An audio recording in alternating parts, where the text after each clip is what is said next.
Muchas gracias, señor presidente. Buenas tardes, señorías.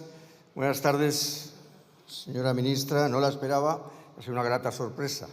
Gracias por venir. Sirva como exordio previo que usted ha manifestado dos cosas. Primero, yo he venido a hablar de este proyecto de ley. Usted ha venido a hablar sobre la discapacidad en general. Claro, aquí estamos tratando el proyecto de ley y yo entiendo todas las manifestaciones que ha hecho sobre la discapacidad y que posiblemente comparta en su gran totalidad, porque todos en nuestras familias o entre nuestros amigos tenemos personas con discapacidad también y sabemos lo que significa eso para el tracto vital de cada uno. Y después ha dicho una cosa que no es cierta. Yo le escucho normalmente a todo el mundo con mucha atención, y a usted especialmente, señora ministra. Usted ha dicho que nosotros votamos en contra del cambio de la denominación de disminuido en el artículo 49 de la Constitución española. Nosotros lo dijimos por activo y por pasiva. No votamos en contra de ese cambio, sino que votamos en contra porque ese artículo lo que hacía mantener era la discriminación entre varón y la mujer, la desigualdad entre el varón y la mujer. Sí, pues, dichas estas dos cuestiones, vengo a hablar del proyecto de ley que nos ocupa. El por qué, el cómo y el qué de este proyecto de ley. Veamos, no tengo la menor duda que vuestras señorías son conscientes que para resolver un conflicto jurídico no existe una única solución correcta y mucho más en la enloquecida sobreabundancia normativa en la que nos encontramos. Pero lo que no es aceptable es la creación legislativa atendiendo a impulsos que repercuten en leyes que en su aplicación son susceptibles de diversas interpretaciones, haciendo entonces de la jurisprudencia no complemento del ordenamiento jurídico, sino por defecto fuente del mismo, al trasladar precipitadamente la responsabilidad a los jueces y magistrados que en ejercicio de un arbitrio legítimo interpretan la norma que en ocasiones no cumple con su finalidad, que no debería ser otra que apuntar y discernir correctamente las conductas de los afectados por la misma.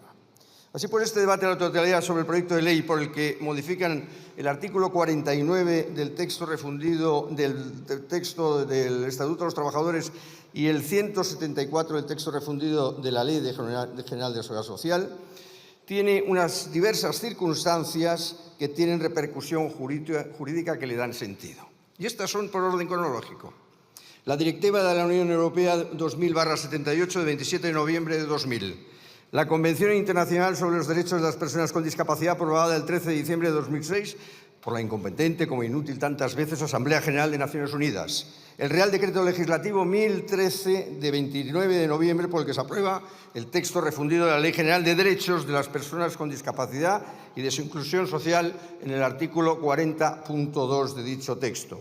La sentencia del Tribunal de Justicia de la Unión Europea de 18 de enero de 2024, asunto K. Negreta. Y la reciente sentencia, señora ministra, que ha olvidado decirla, de la Sala de lo Social del Tribunal Supremo de 11 de abril de 2024. Bien, pues atendiendo a estos ingredientes y el marco en el cual nos debemos mover, vaya por delante nuestro compromiso del Grupo Parlamentario Vox para con los derechos de las personas con discapacidad y, en concreto, con la eliminación de las barreras que impidan su integración plena en el mercado laboral, en el desarrollo vital de cada uno de ellos. Y precisamente por ello, cúmplenos señalar las incongruencias y la inseguridad jurídica que puede generar la aprobación de este proyecto de ley, para que sea devuelto y corregir todos los desatinos que hacen del mismo una mala herramienta que perjudica precisamente los derechos y, en definitiva, a las personas con discapacidad, así como a las empresas, que es la conjunción de trabajadores y empresarios.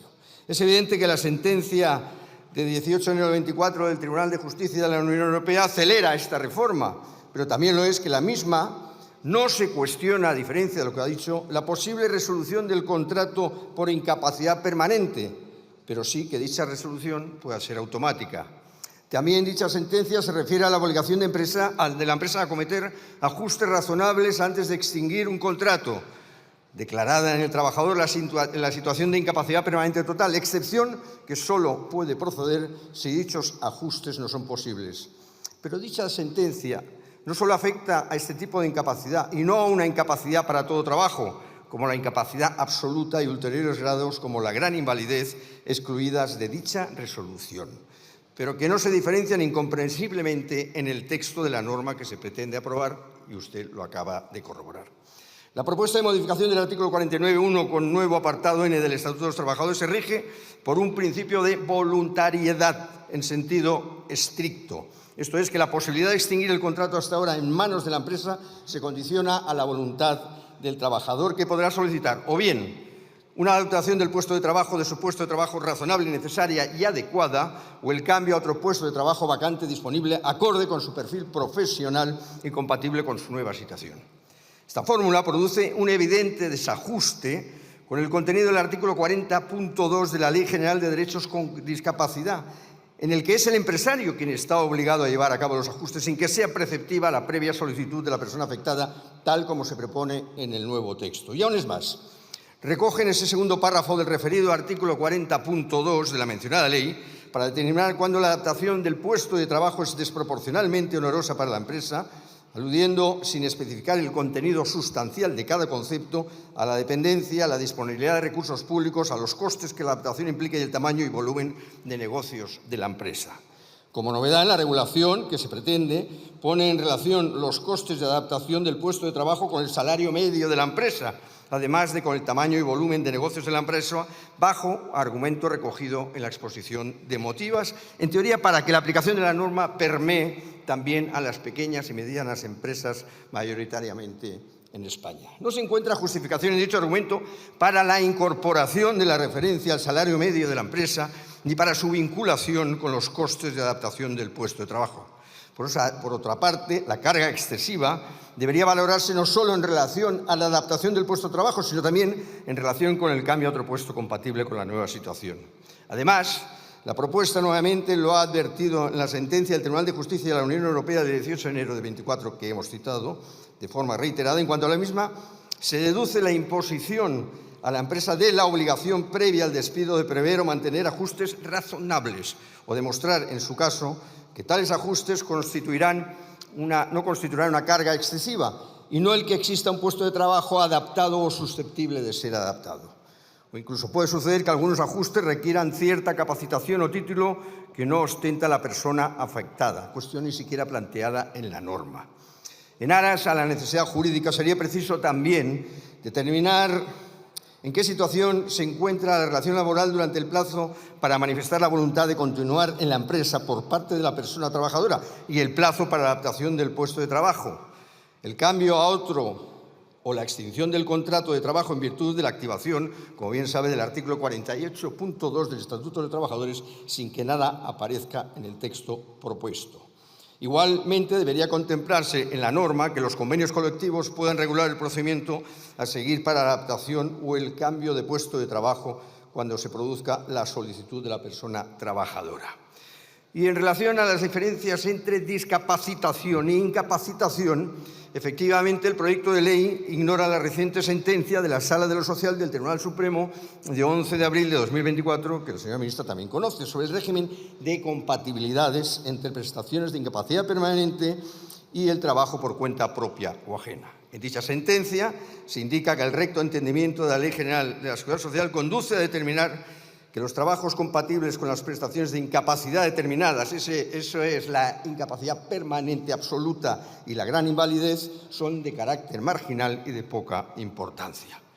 Resulta difícil imaginar, por un lado, que la norma califique la incapacidad permanente absoluta como situación que inhabilita por completo al trabajador para toda profesión y oficio y que, por otra, esté permitiendo la compatibilidad con actividades que, según la definición anterior, no podría realizar. En línea con este último argumento está la disposición final segunda, donde el Gobierno en el plazo de 6 meses, en el marco del diálogo social, presentará una propuesta de modificación de la normativa en materia de seguridad social. No me dirá, señora ministra, que no hubiese sido mejor empezar por ahí y, una vez hecha este acuerdo, realizar esta ley. Simplemente por eso entendemos que vale la pena la enmienda de totalidad. porque debería abordarse primero esa modificación de la normativa de la Seguridad Social para después acometer el régimen de la extinción de la relación laboral de forma coherente con dicha regulación. Y a la vista de la normativa en materia de seguridad social de esta sentencia, no cabe que la persona trabajadora en situación de incapacidad permanente total, absoluta o de gran invalidez puede mantener su relación laboral solicitando la adaptación en el puesto de trabajo, en tenor de esta sentencia reconocida en el Tribunal Supremo en la Sala Cuarta recientemente, concretamente en abril de 2024. Y es que, señora ministra, aquí se esconde moralmente una gran trampa.